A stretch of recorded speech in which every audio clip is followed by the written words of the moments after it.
ava peace shani lips nga mwalungi wabulala naye ava peace ekijanjalo nga kya bulaka nnyo wakifuuyira wiidi bakikuuta nnyo mwana gwe tobanga oli bisekiso ava peace paneti mutuwezeeko bannange ffe abamu tuli singo naye ebintu biyiika ku ssimu yaffe n'ogamba bannange kiki kino mwagadde kuzikiza bibaddewo mulina promota kyekigenda mu maaso ava peace nali nkuyinamu essuubi because nk'abajooka abamu mu kisenge yali endeese feeling naye ate ekijanjalo kinzise feeling nga kiddugavu nnyo wafunako bya nambaale oba bya yero obutambi bwa ava peace bwafulumye naye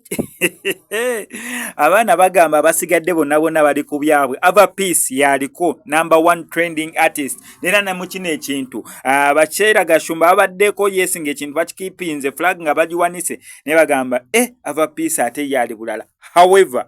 wano kwa Cemex Media fe tugenda n'ekyo omuntu kyabayogedde kigambibwa mbu obutambi se butuufu mbusibwa ava peace mboyo si ava peace kati ono kwa Cemex Media kati omuntu avayo n'agamba bannange si yenze ffe nga tugamba bannange ebintu bye musaasanya ekituufu kiri nti si yeye okitegedde bulungi nnyo ffe kasita oli avayo n'akonfaminga nti omanyi bakwogerako kino na kino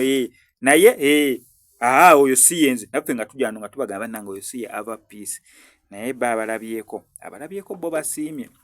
sagala ojenga okunsaba kugambya abalabyeko sinza alabyeko olaba nze mbadde downloadinga data naggwako ndowooza okalabe kakumye wakati kaako data aweddeko okujja kumusindikirayo data nga weetaano nteekeko data walayika then tulabe nga akantu kagira naye kaako mbadde downloadinga ne kagwako konzo waayi